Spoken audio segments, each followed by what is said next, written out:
Good afternoon, everybody. I'm Lawrence Singleton, Dean of the Lubin School of Business, and I'd like to welcome you to the Dean's Roundtable today.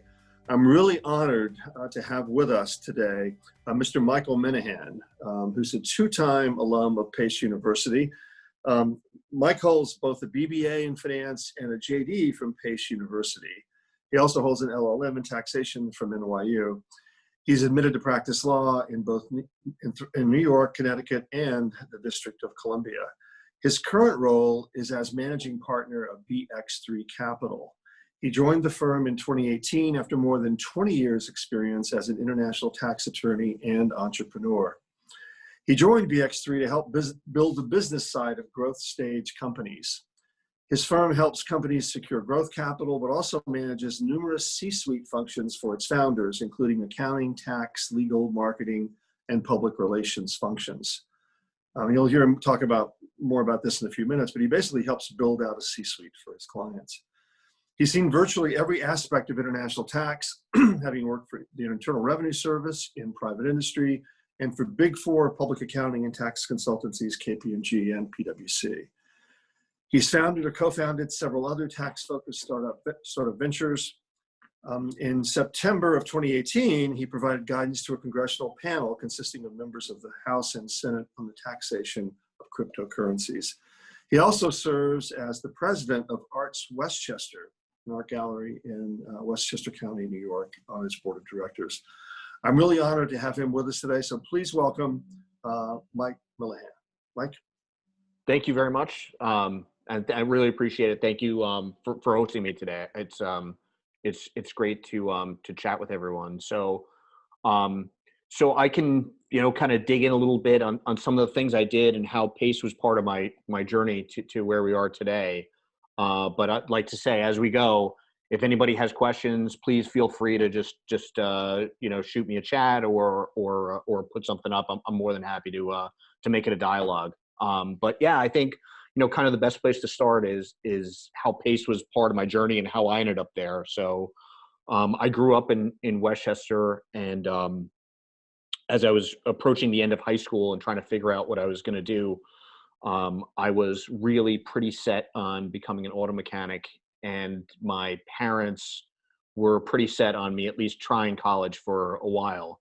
And Pace worked out to be kind of a good fit to do that, right? So our deal was I would go for a semester and see how it goes. And if it went well, we would take it from there. And it did go well. So I got through my first semester and did pretty well, and realized that, maybe this is, maybe auto mechanics should be a hobby as opposed to a career for me. So as I got through, was working my way through undergrad, I was trying to pick a major in the business school, and I wasn't exactly sure what I wanted to do. And I really gravitated towards things that were tangible, like things that I felt would have an application in the real world. And I really struggled to find that until I was pretty late into my undergrad time. And to graduate as a finance major, you had to take 2 classes in taxation. So the first class, I think I did them backwards. So the first one that I took was a corporate taxation class, and the professor would walk through, and he was a practitioner. He had his own business, preparing tax returns and that sort of thing. And what he would do was he would explain how the law worked, give you an example, and then he would close the book. And the next thing he would do is say, okay, how do we get around it? And this idea of figuring out ways to interpret the way the rules of taxation worked so you could gain an advantage for your client, legally do so, but really figure out an optimal way so that someone was paying the least amount of cash money in taxes was super appealing to me. Like, that just resonated so well with me of, here is a way that you can take a business degree and really make a meaningful difference to people, really, kind of improve their situation. And like, even for, just an operating business, if you're able to save $10 in taxation, that's $10 more that goes into running that business. So this again was just, it just reached out to me as a great way to kind of build a career. So both of my PACE tax teachers, I talked to both of them about kind of following this path. And as it turned out, both of them happened to be attorneys. So from their perspective, they said, look, there's a couple different ways to skin this, right? Tax people you generally see accountants or lawyers. We went the attorney route. I had a sister who had just started at Pace Law School. So for me, that felt like the next place to go to kind of build out my skill set. So I went to Pace Law, and I tried as best I could to focus specifically on things that were business related or taxation related. And again, had a great experience. I learned a lot. I was able to, I think, because Pace had such a strong environmental law program, being a tax person in the PACE program, or being so focused on tax, I think was helpful in the long run. It kind of helped me stand out a bit. So a lot of the professors were extraordinarily helpful about writing things and studying and finding a path and really helping me kind of move things forward. So yeah, so from there, from Pace Law, I went. Tax folks tend to go either to accounting firms or law firms. I had, it was great. I mean, the Pace was great about helping me get recruited out of law school. Had a couple of opportunities, starting with I started at KPMG, was my first full-time gig, and in full candor, I showed up the first day. So the way the hiring process worked there, you get hired, but the people who interview you are not necessarily the people you're going to work with. At least it was at the time. So I love the people I interviewed with. I showed up on the first day, and they assigned me to international tax, and I went around and I met all the people I was going to work with, and they brought me back to my desk, and I started working on my resume because I just knew I wasn't going to last. I just didn't feel like the right fit. So I made it about 13 months or so, and got a job in private industry, working in international tax, but working for what at the time was a Fortune 500 company, in their international tax group, working on structuring and compliance for them as they were building out their global operations. And after 2 or 3 years there, they told me, they said, we think you're great, but we would be doing you a disservice if we didn't tell you that there's probably no more promotions left to go here. So your boss isn't going anywhere, his boss isn't going anywhere. So if you really want to grow as a professional, you really need to do something else. And what occurred to me is I really, my stint at KPMG was really too short, and I needed to go into something where I would see lots of different things, so I could really kind of build out my knowledge base. So that led me to Pricewaterhouse. At the time, they had just signed the deal to merge with Coopers & Lybrand, so it was Pricewaterhouse who hired me. I had some friends who had gone there from KPMG and said, "No, it's a different place. I think you're really going to like it here." And I did. I loved it. It was a tremendous place. I had the benefit of just incredible mentors. The learning was awesome. I worked on great clients. I just loved it. I loved what I did there. And they really, I think, were extremely supportive of the idea. And I don't think I realized it at the time I was there, but the idea of being an entrepreneur in that environment was really kind of formulating as I was working there. And I say that because the way that they looked at it is, look, you can work on any specialty that you want, but the reality is within that structure, if you want to make partner, you have to build a business, and to build a business, you have to have something that other people want, right? And in this case, those other people were other partners in the firm. You wanted to have something that would cause them to call you instead of calling the other manager down the hall, right? So I started to look for areas of the tax law that I thought within our group were underserved. So I found a couple of areas where whenever people had questions, you would watch them, they would always have to go back to square one to figure it out, right? So these were areas that I thought would develop really, really well. And you could basically make a business out of it. So I focused on the taxation of foreign currencies was one. And then I focused also on the taxation of non-US earnings and the implication of the foreign tax credit rules as it applies to those non-US earnings. And just having a specialty within our international tax practice was awesome. And it like, that is exactly what kept me busy and allowed them to continue to help me grow as a professional within the organization. But as time went on, I was in the partner program there, which means I was being basically developed to join the partnership, and I had a date certain to make partner in the firm, and I just, there was a bunch of things that were happening at that time. I had very young kids who I didn't see as much as I liked. There was a law change that was really, really favorable to people who did what I did in the international tax space. And frankly, the job market was great. If you were an international tax person, you got lots of calls from headhunters. There was lots of activity. And I just, I had this bug of like, I think if I make partner here, I'll never leave.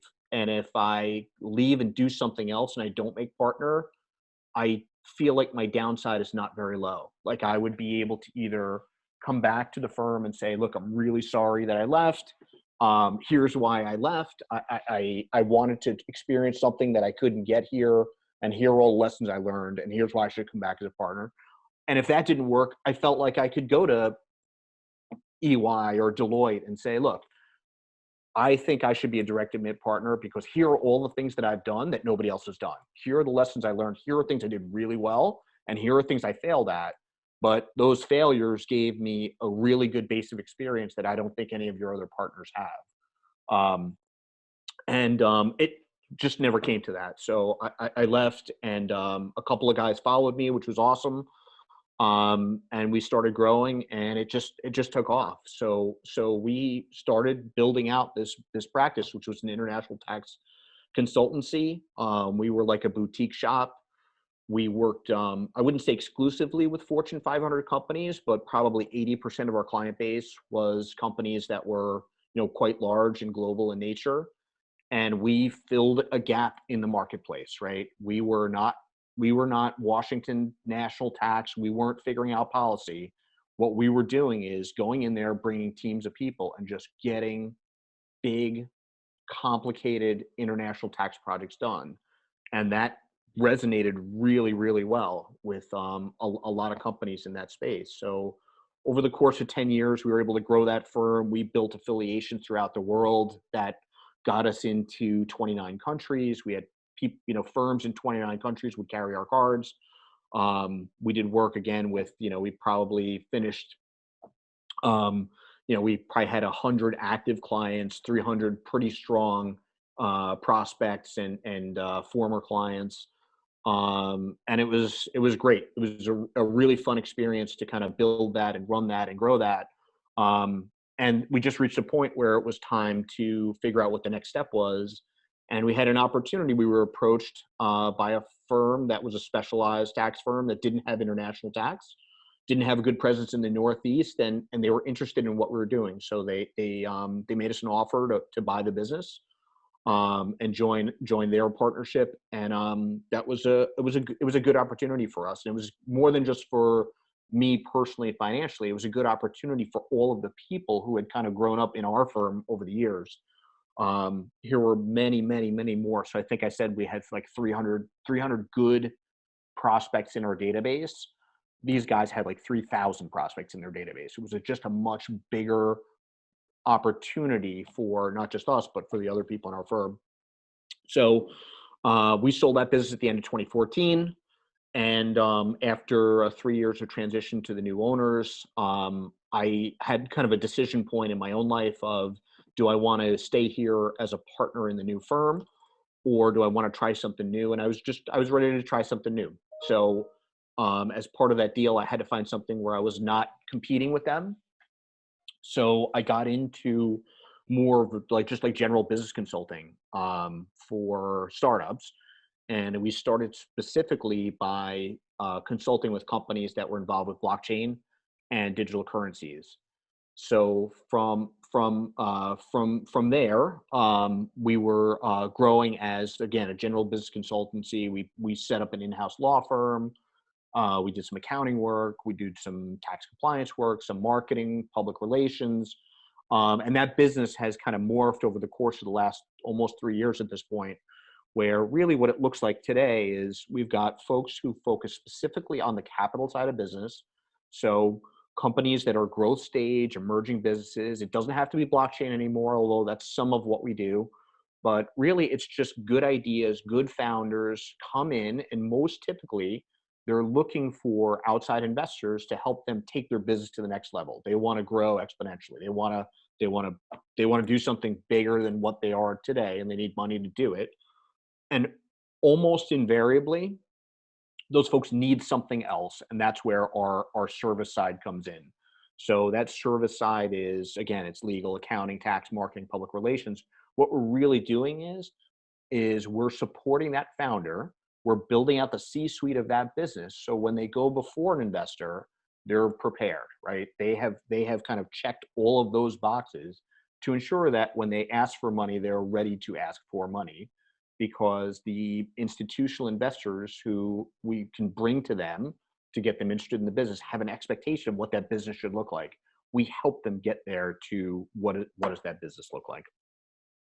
So yeah, so that's kind of where it is as of today. Yeah.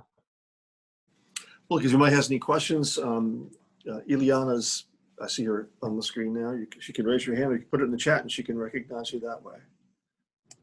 I do have a couple of questions. So the first one being, in all of the roles you have been in, which one was the most challenging and why? Which one was the most fulfilling? That's a great question. I would say, I think those two tend to go hand in hand. The challenges and the fulfillment tend to go hand in hand. So I think the role that I'm in today is far and away the most fulfilling of the things that I've done. And for me, it's super fulfilling, because what we're doing here is we're really working with people who have a vision, a dream for doing something that's really unique, right? Something outside the box. People are coming in with inventions and ideas to really transform things.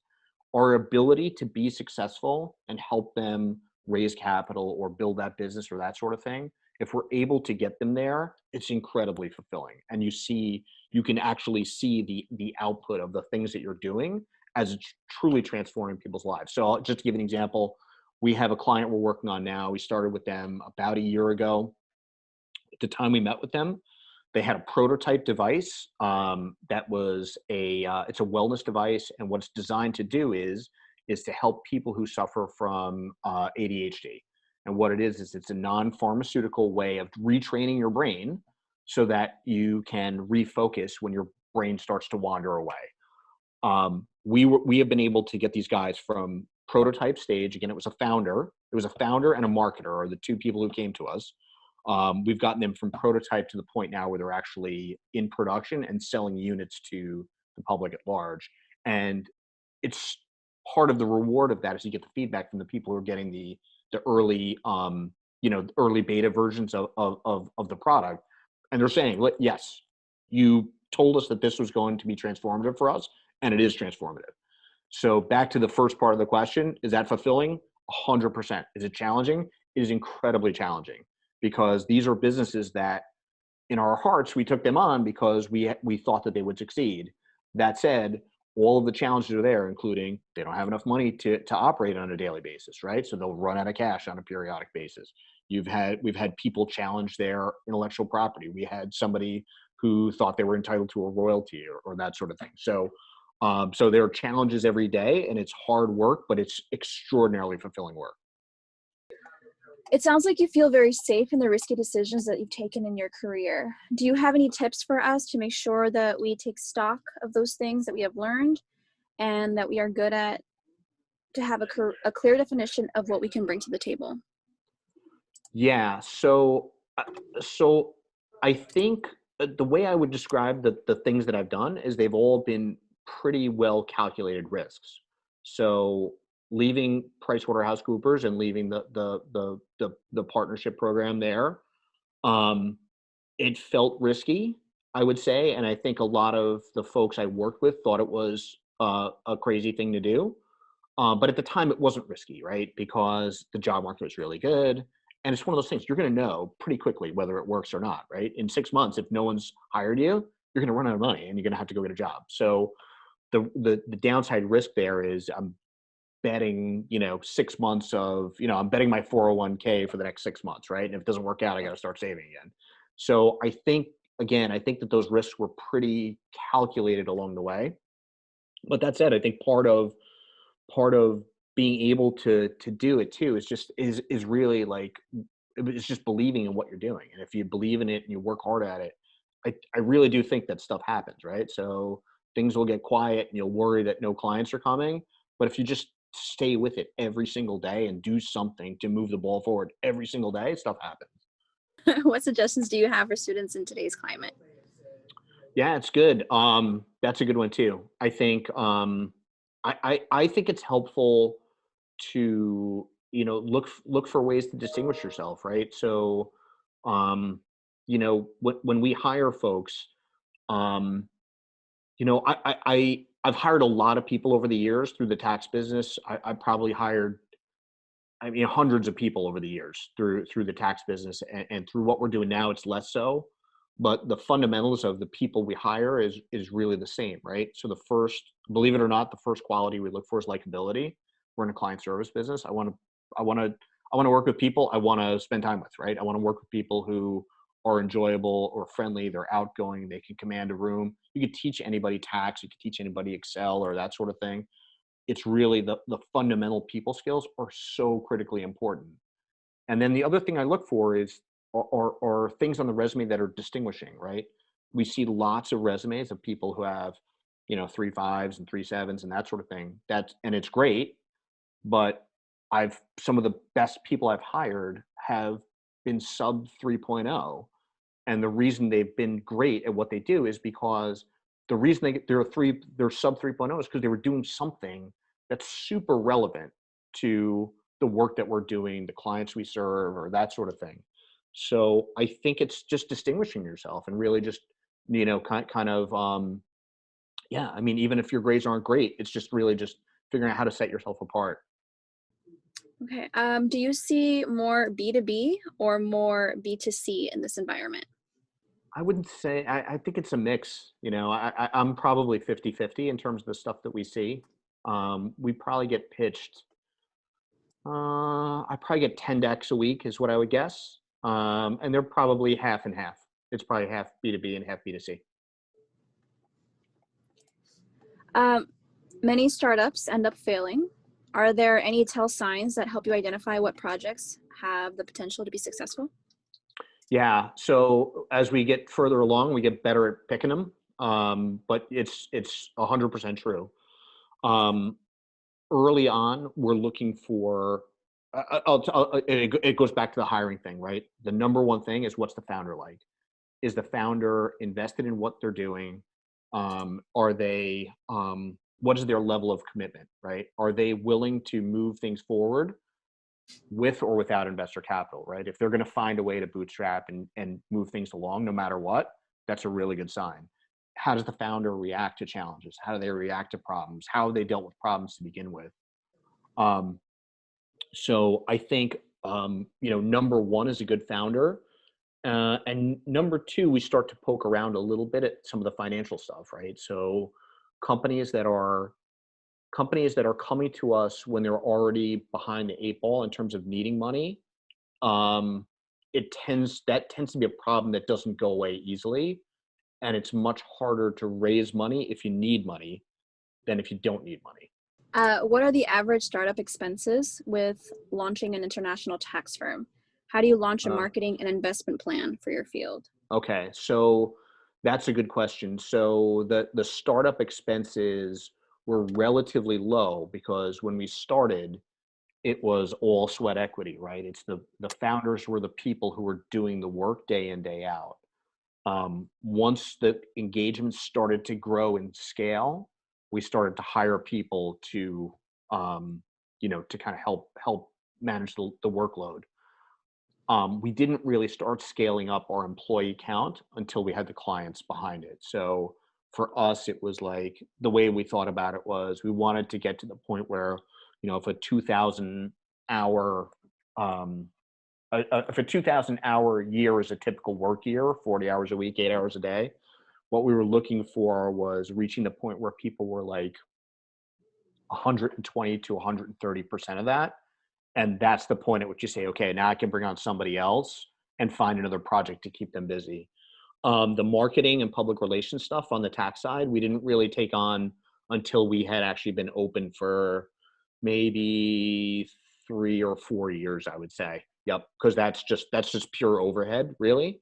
But once we were able to afford it, best money we could possibly ever spend. Can you talk to the importance of transferable skills and how we should be thinking about what we are learning inside the classroom? Sure. So transferable skills, I think it's, for me, the things that were most important skill-wise: ability to work in a team, ability to critically think, likability, people who are diligent and conscientious were quite important to me. And I always liked people who had depth of knowledge on a thing in particular, and it didn't matter what that thing was. If you knew music really, really well, I wanted to understand that. If you put on your resume, I worked on this, project on transfer pricing, I wanted to understand how deep was your knowledge on that thing. If you thought it was important enough to put in your resume, I wanted to just dig deep, deep, deep, deep on that one thing and just see, like, how deep do you go? If I start scratching away, is the depth really there? But those to me are the transferable skills. What are opportunities in higher ed where we can develop those people skills best? That's a good question. I think that to me, I think the extracurricular stuff is where a lot of that happens. So I know PACE is really good with clubs and really good with that sort of thing. I know from my own experience, I had a really good success with PACE's internship programs. They were extraordinarily helpful to me in terms of finding a good internship, and really, like, again, making a good match there, which was helpful for developing those types of skills. What is the most inspiring project you have worked on, and how do you keep motivated? Most inspiring project. That's a good question. The most inspiring project. I think that wellness company is pretty inspiring for me, because I know that once that product is in the mass market and it's widely available, I do believe that the potential to change people's lives is quite significant, because the platform technology, their go-to-market strategy is based on ADHD. However, the platform technology helps with things like dementia and PTSD and issues with autism spectrum disorders. So for me, that's one of the big ones. How do I get motivated? I just like what I do. So for me, I think it's so the cliche of do what you love and you'll never work a day in your life has been true for me. I'm never, I don't see work as work. It's just a component of my life. So I never mind if there's something that needs to be done at night or on a Saturday or that sort of thing. I like that. It means to me that things are thriving and things are where they should be. So. You mentioned an internship. What was that internship that you did as a student? So I had a couple internships that I got via PACE. Undergrad, I worked for a really highly specialized insurance company that's since gone out of business, but they insured municipal bonds. And they were based in Westchester, and I did a lot of work for them as a finance intern. So it was a lot of kind of a deal analysis, and we were looking for credit risk in some of the deals that the company had insured. So there was a lot of there's a bit of analysis there, and there was a lot of interaction with, again, it was municipal insurance. So we're dealing with municipalities and that sort of thing. And they were great. And again, I think PACE did a really, really great job of curating the internships and putting you in places where you're actually going to do real work and be given real responsibilities. In law school, I was able to get an internship working for the Internal Revenue Service in their district counsel's office in New York City. And that, again, same sort of thing. Great, fantastic internship. Just learned having even again, it wasn't a long period of time, but having a few months of government experience, understanding how things work, understanding what people look for and how they think about things, just extraordinary, just invaluable, that experience. What does the average customer package entail from a tax professional perspective? The average customer package. Not sure what you mean by that. You mean like an engagement? What does engagement look like? Well, let's see. Maybe we'll come back. I just need just a little bit of clarity on that one.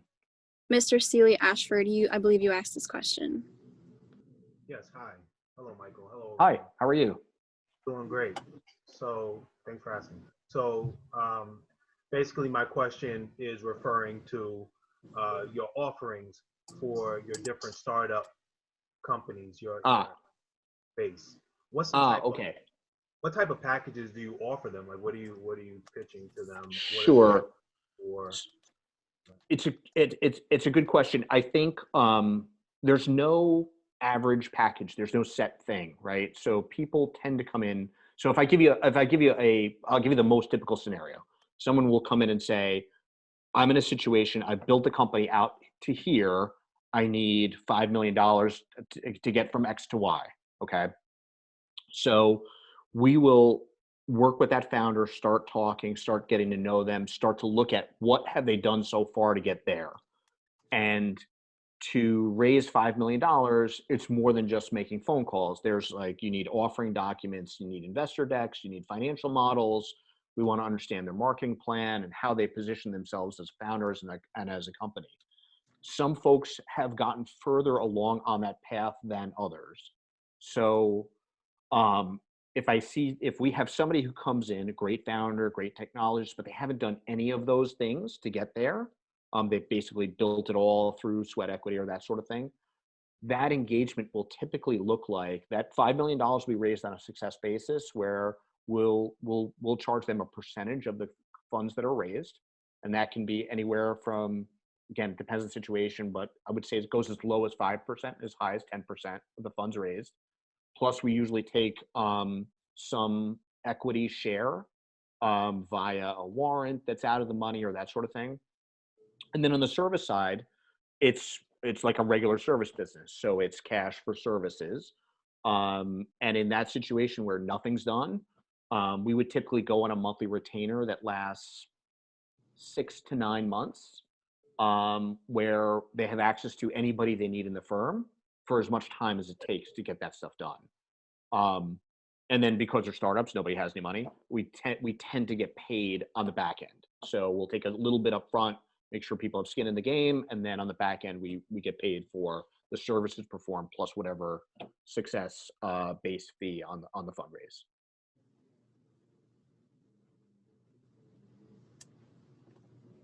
Okay.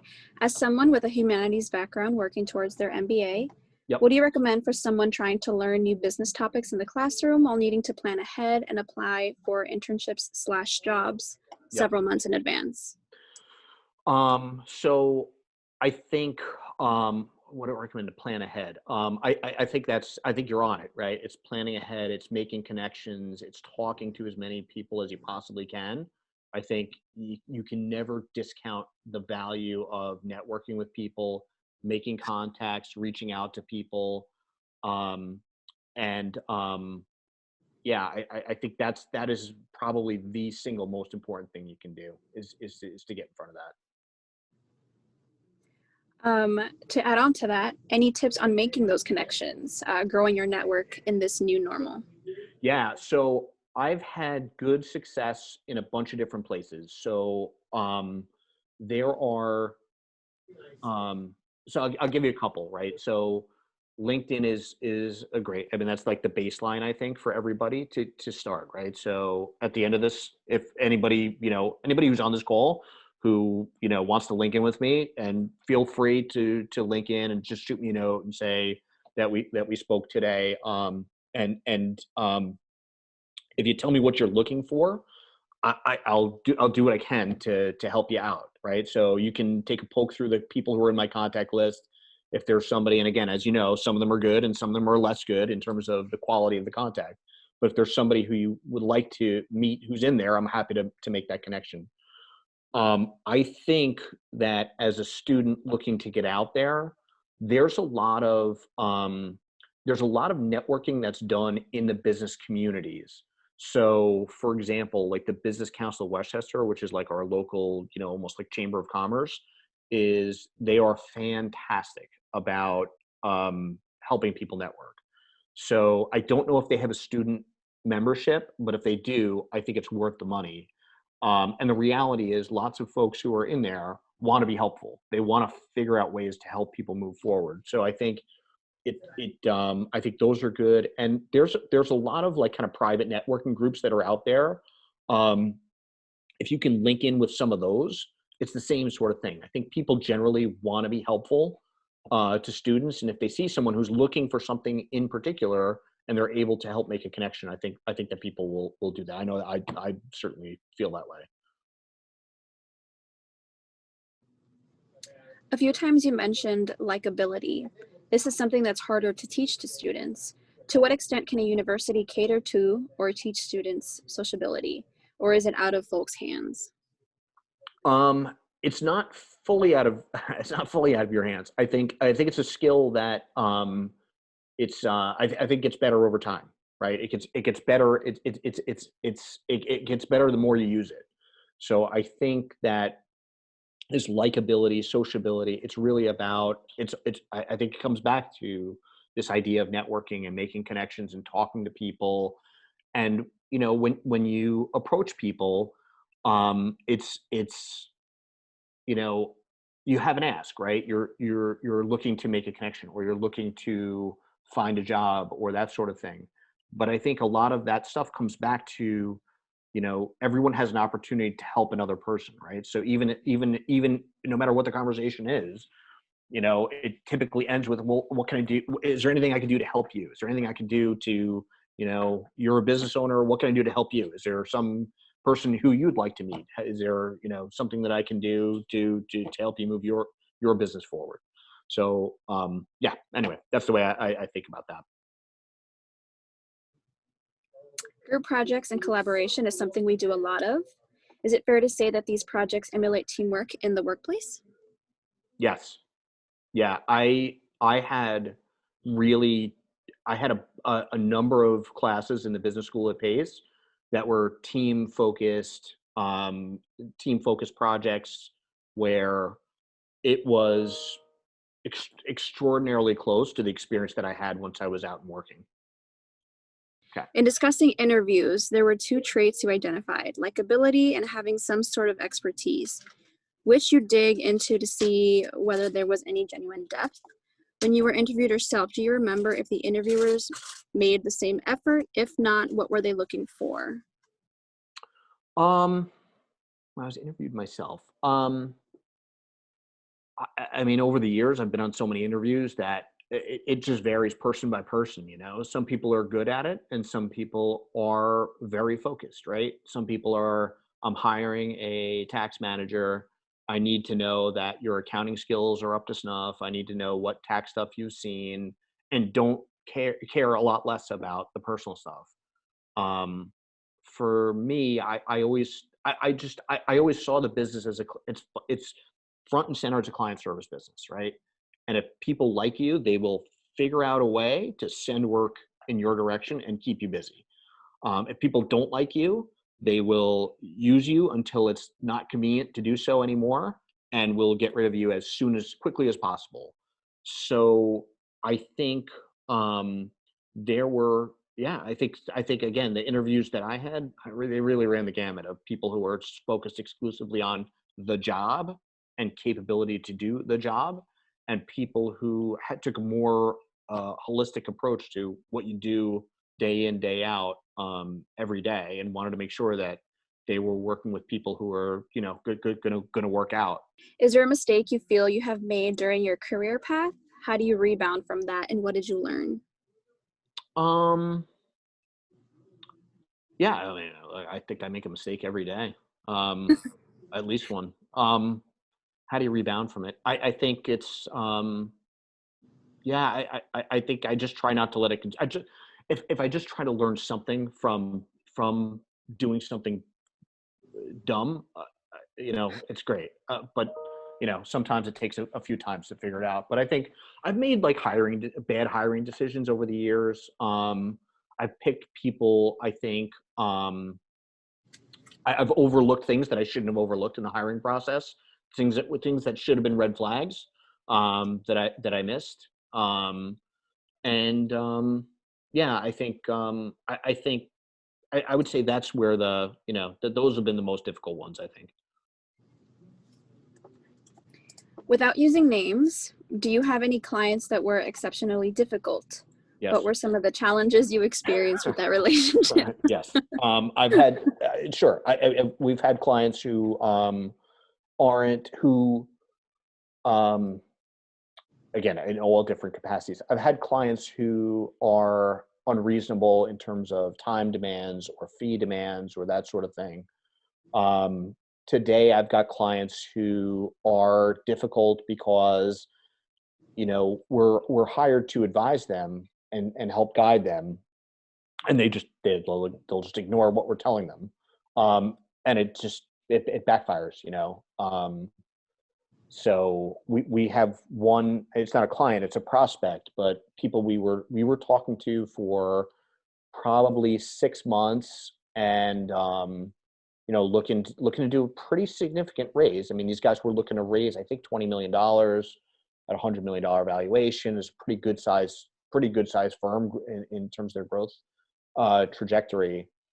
And I think we had a lot of conversations about things they should be doing, and they basically ignored all of them. And it all just, it's one of those things. It's just, not that it's fun to say I told you so, but all of the things that we told them to do, all kind of came back to roost sooner or later.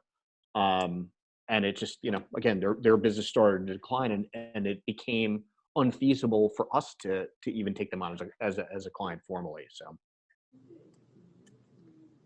how do you value mentorship? Do you have a mentor or mentees? I do. I have a couple. I think you can't really understate the value of having a good mentor. And if you don't have one, you should find one. And that person doesn't have to be your person forever. There are different people who will mentor different aspects of your life as you go. Just to give you a couple, at Pace, for me, it was those two tax professors in undergrad were hugely influential on me, and hugely helpful too in terms of thinking about my path, the next steps of my education. I went to them when I was thinking about a career choice, a job choice. After Pace, for me, the people I've been incredibly lucky to have. I've always worked for great people, and they, I'll tell you, I'll give you a couple of quick stories. So I worked for. So I think I mentioned early on, I was hired at Pricewaterhouse. At the time, the firm was in the process of merging with Coopers & Lybrand to become PricewaterhouseCoopers. So within Pricewaterhouse, we had a group of international tax folks. Within Coopers & Lybrand, there was a group of international tax folks. As soon as the merger happened, we all started kind of getting to know each other, and we all figured out what each other made.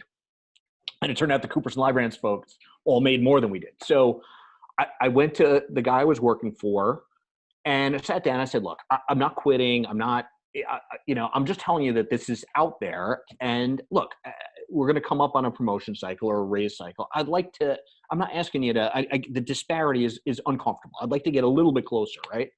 And I'll never forget, he listened intently to what I was saying and said, okay, and literally got up from the chair and walked down to HR and basically told him, I had a conversation. It didn't bring me with him, but came back and told him, look, that's not acceptable. You can't do this. And that feeling of having someone who really just listened and understood that so well was just invaluable, right? I mean, just again, I'm still talking about it. I mean, this is 20 years ago at this point.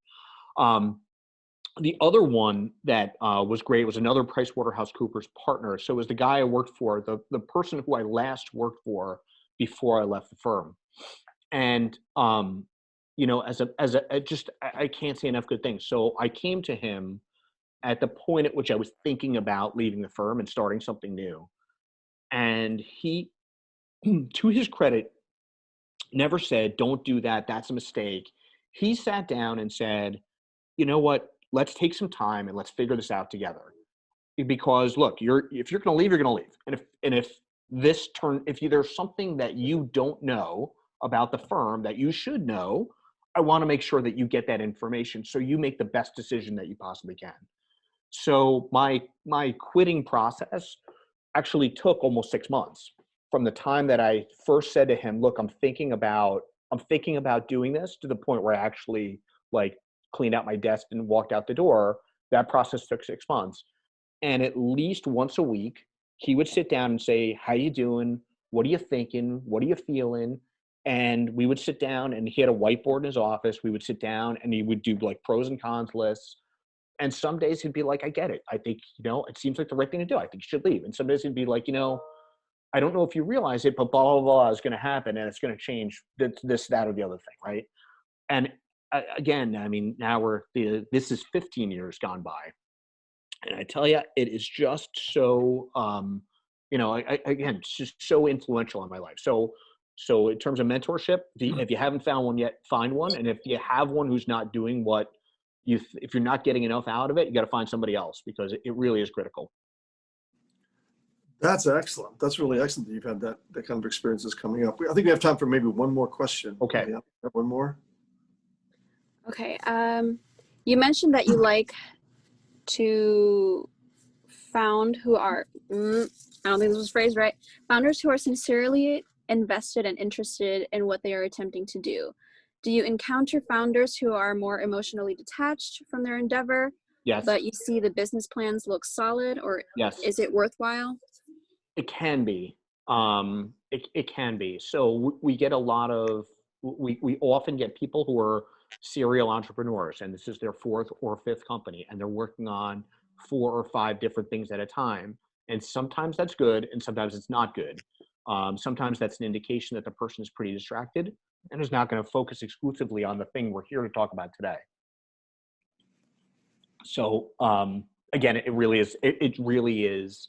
A lot depends on, it's a B+ idea and an A+ founder, or vice versa, right? And what do you think your chances of success will be with either of those combinations? Excellent. Yeah, thank you. We've gone a little bit over time, and I apologize for those hard stops at 1 for you for taking more time than we promised we would take. But I want to thank you very much for being with us today. You're a 2-time alumnus of Pace University, and for the students in the room, this is another example of really an excellent sample of someone who was right where you were a few years ago. And look how successful this gentleman has become. You mentioned the Business Council of Westchester. Marcia Gordon, I don't know if you know her. I do. CEO, but she's an alum of Pace as well. How about Yes. that? It's a small world for very successful alumni. I want to thank you for being with us today, and thanks for the students for being here. We have a small gift for you, but thanks. I can't hand it to you over Zoom, so it'll be in the mail to you soon. I appreciate it. Thanks. Thank you very much for taking time out, and thanks for the students to be here. Everybody have a great afternoon. You bet. Thank you very much for having me. Take care. Thank you.